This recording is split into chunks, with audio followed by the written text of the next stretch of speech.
Good morning બધાને, very good morning. આપણે હવે ઉઠી ગયા છીએ અને સવારના થઈ ગયા છે 6:30.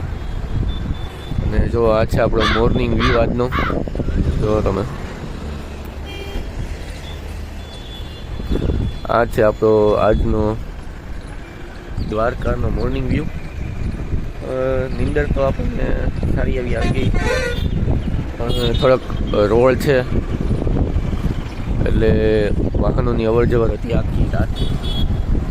અને હવે આપણે ફ્રેશ થઈ જઈશું. આપણા મિત્ર મંડળ જે ટોળકી હતી એ બધા હજી તો સૂતા છે, પણ આપણે ઉઠી ગયા છીએ તો હવે આપણે ફ્રેશ થઈ જઈશું. અને આજનો આપણો ડે 2 એ સ્ટાર્ટ થઈ ગયો છે. તો આજે બીજું હવે શું વસ્તુ કરશું એ તમે જોતા રહેજો, ક્યાંય જતા નહીં, બન્યા રહેજો આપણા વ્લોગમાં. તો ચાલો અમે ત્યાં સુધી હું ફ્રી થઈ જાઉં, ફ્રેશ થઈ જાઉં થોડોક, અને પછી જે છે આપણે નાસ્તો કરવા જઈએ, બ્રેકફાસ્ટ કરીએ દ્વારકામાં, અને પછી જોઈએ નેક્સ્ટ એક્ટિવિટી આપણે જે છે એ શું કરશું, કઈ બાજુ જશું. હજી તો નક્કી કરશું, પછી જોશું કે કઈ બાજુ જવાનું છે, શું કરવાનું છે. તો ફાઇનલી ગાઈઝ આપણે પહોંચી ગયા છીએ આપણા બોટ ઉપર. સવારમાં આપણે પહેલાં ફ્રેશ થઈ ગયા હતા અને પછી નાસ્તો પાણી કરી લીધા છે, ચા ગાંઠિયાને નાસ્તો કરી લીધો છે.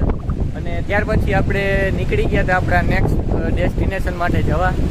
અને એ છે આ દ્વારકાનું આ વ્યૂ પોઈન્ટ. જુઓ તમે કે આ જે શિવરાજપુર બીચ જે છે એની બાજુમાં જ આવેલું છે મડકેશ્વર મહાદેવનું મંદિર છે આ, અને ત્યાંનો આ વ્યૂ પોઈન્ટ છે. જુઓ તમે.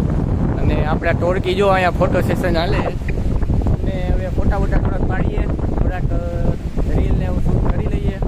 થોડા પછી જાશું ઓલી બાજુમાં દર્શન કરવા. આપણે મડકેશ્વર મહાદેવના દર્શન કરી લઈએ, માથું ટેકવી લઈએ ભગવાનને. અને જો તમે આ વ્યૂ જુઓ, એક નંબર વ્યૂ, કાંઈ ન ઘટે. આ બાજુ તમને કદાચ કેમેરામાં નહીં દેખાતું હોય, પણ જે ઓલી મોટી શીપ હોય એ શીપ પણ છે, અને જે બોટ હોય કે જે માછીમાર હોય અહીંના એ બોટમાં પણ છે. જો હું તમે ટ્રાય કરું બતાવવાની, જો તમને સેન્ટરમાં જે છે એક બોટ જે છે દેખાતી હશે અહીંયા જો ગહન ડિસ્કશન ચાલુ છે, કોનો ફોટો સારો આવ્યો, કોનો ફોટો નથી આવ્યો. વાં આપણે જવાનું છે હવે થોડી વારમાં દર્શન કરવા. અને આ છે કે જ્યાંથી આપણે આવ્યા હતા એ રસ્તો. ઊંટણી પણ આપણને દેખાઈ ગઈ છે, અને આ લોકોનું ફોટો સેશન ચાલુ છે. તો આ છે આપણું સેકન્ડ લાસ્ટ આજનું ડેસ્ટિનેશન. અહીંયાથી હવે આપણે જશું આપણા નેક્સ્ટ ડેસ્ટિનેશન.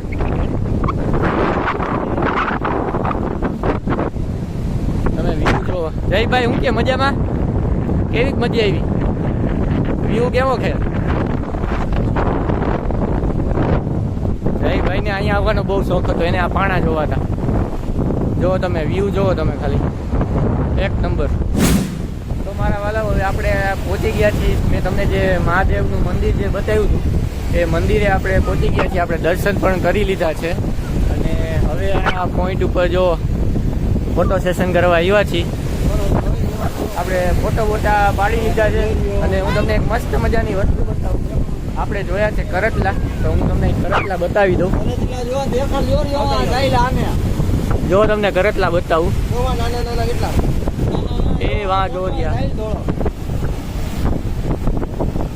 સામે જો તમે નાના કરટલા તમને બતાવી દઉં. જો કેટલા બધા છે આરિયા કરટલા. અહીંયા મોટા કરટલા છે. જો નાના કેટલા છે કરટલા. આ બાજુ જાઓ, જો ઓલી બાજુ મોટા છે.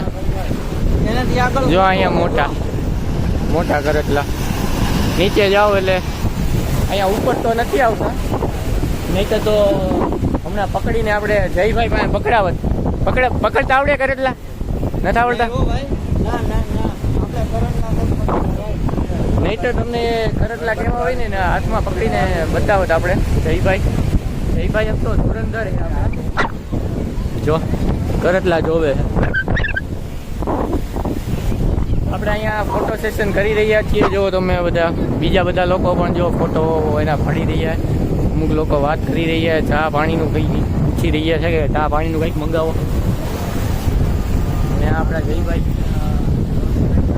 જો આ બધી ફોટો સેશન હાલે. આ તમને જે મેં મંદિર બતાવ્યું હતું ત્યાંથી દૂરથી જ ભડકેશ્વર મહાદેવ એ મંદિર છે. અને મંદિરથી બાજુમાં જે આવી રીતના બીચ વ્યૂ પોઈન્ટ બનાવ્યો છે જો તમે. આપણે આવી ગયા છીએ છાશ પીવા, ઠંડી ઠંડી મજાની. તડકો આટલો બધો છે તો કીધું હવે છાશ પી લઈ. અને આ બાજુ જો માર્કેટમાં જો અલગ અલગ જાતના તમને શંખ મળશે. તમારે જો કોઈ શંખ એવું કંઈ લેવું હોય ઘરની ડેકોરેશનની આઈટમ, તો ડેકોરેશનની આઈટમ જે છે બધી અહીંયા મળી જાય. આપણા ઉદયભાઈ જો સ્પેશિયલ છાશ બનાવે છે એની. અમે તો પી લીધી ઠંડી, કેવી મજા આવી. એક નંબર હો ભાઈ.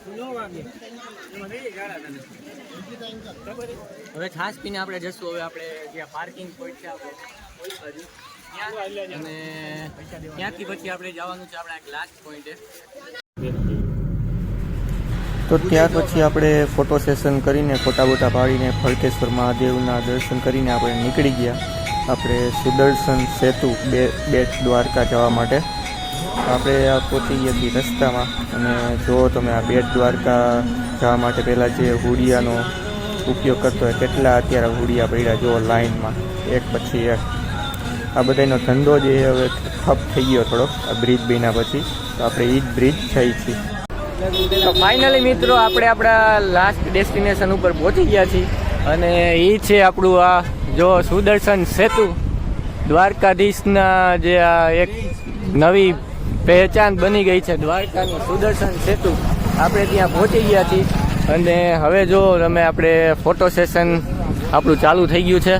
તમે અહીંથી તમે વાંથી લાઈન જોઈ લ્યો. બધા સામેની બાજુ બધી બાજુ બધા ફોર વ્હીલની પાર્ક કરીને બધા ફોટો જ પાડે છે. અને આપણા જણે જો આપણી ટોળકી ફોટો પાડે છે તો ત્યાં સુધી આપણે જે છે હું તમને સુદર્શન સેતુ બતાવી દઉં. તો આ છે દ્વારકાધીશ સુદર્શન સેતુ. અને સેમ એઝ આ જગ્યાએ જય દ્વારકાધીશ આપણે એમ પહોંચી ગયા છીએ. અને આપણા જેટલા પણ ડેસ્ટિનેશન આપણે કવર અપ કરવાનું ટાર્ગેટ હતું એ બધું થઈ ગયું છે. તો હવે હું તમને આ બાજુ જરાક બતાવી દઉં. દરિયો જો તમે, આ દરિયો છે. આ સુદર્શન સેતુ આપણો જે બ્રિજ બન્યા પહેલાં લોકો જે બોટમાંથી જતા હતા, પણ હવે આ બ્રિજ બની ગયો છે એટલે હવે બધા આનો યુઝ કરે છે. અને આપણા લોકો જુઓ તમે, એક તો જો અહીંથી જોવે છે પાણી કેટલું ઊંડું છે. અરે કેટલું ઊંડું છે, જાજુ છે. જોઈ લ્યો કપડાં મેચિંગ કરે છે. અને જો પબ્લિક જુઓ તમે ખાલી આ બાજુ બધી બાજુ જો ફોટો બધાને ફોટા જ પાડવા છે. કોઈને એમ નહીં કે કૃષ્ણ ભગવાનના દર્શન કરી પેલા ફોટા પાડી લો તમે. જો અહીંથી છે જ્યારથી બ્રિજ ચાલુ થાય ત્યારથી લઈને છેક પૂરો થાય ત્યાં સુધી બંને સાઈડ, આ સાઈડ અને સામેની સાઈડ બંને સાઈડ બધા પોતાની ફોર વ્હીલ ગાડી રાખીને જો નીકળી ગયા છે. આ છે આ જે અત્યારે નવી પહેચાન એક બની ગઈ છે, ઓળખાણ એક બની ગઈ છે આપણા દ્વારકાની. અને આપણે જો પાપા પગલી કરીને હું તમને જો બોટ બતાવી દઉં. જો તમને બોટ હવે આ ક્લિયર દેખાતી હશે. આ અત્યારે કેટલી 5-7 જ બોટ દેખાય છે. બાકી જ્યારે આ બ્રિજ નહોતો બન્યો ત્યારે અહીંયા જે છે ખાલી આ બોટનું જ સામ્રાજ્ય હતું. તમારે દ્વારકાથી બેટ દ્વારકા જવું હોય તો તમારે ફરજિયાત બોટમાંથી આવવું પડે. બાકી ત્યાં સુધી બીજો કોઈ રસ્તો નહોતો. પણ હવે આપણે સુદર્શન સેતુ જે છે બની ગયો છે એટલે હવે તમારે કદાચ ફોર વ્હીલ હોય તો વારે જાજી ના લાગે. અને રોડ પણ એકદમ માખણ જેવો, એટલે મોજ આવી જાય ડ્રાઈવ કરવાની પણ. એટલે તમારે બોટમાં પોણી કલાક કે કલાક જે થતી એ હવે એટલી નથી થતી.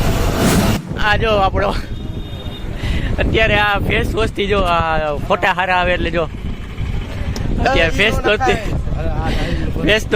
ફેસ વોશ લઈને આપણે મોઢા ચોખ્ખા કરવા બેઠા. જો તમે આ જો બીજું એક વાહ, હજી આને ધોવું છે જો તમે, થઈ ગયા તો અમારે શું કરવાનું? અને મારા હાલ જોવો તમે કેવા થઈ ગયા છે. સાહિલે પેલા ધોઈ નાખ્યું, એને નો લીધો. બસ બસ હજી આને આપણે હરખું બિયર્ડનું જો ફેસ વોશ, અને આ જોવો તમે. હવે જો આનાથી પછી વીઆઈપી ટ્રીટમેન્ટ કેવી કોઈ તમે જોવો ખાલી. આટલી પોપ્યુલારિટી છે આ બ્રિજની કે માણા આવે તો પેલા નાઈ ધોઈ. અહીંયા બ્રિજ ઉપર નાવા ધોવાનું ચાલુ થઈ ગયું છે, તમે જોવો ખાલી.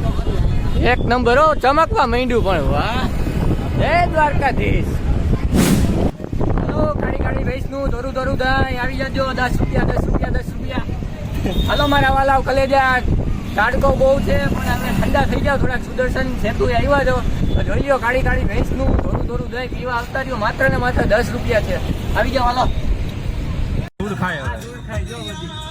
તો ગાઈસ પછી આપણે સુદર્શન બ્રિજ સુદર્શન સેતુ ઉપર ફોટા બોટા પાડી લીધા, ખૂબ મજા કરી અને છાશ પીને ટાટા થઈ ગયા.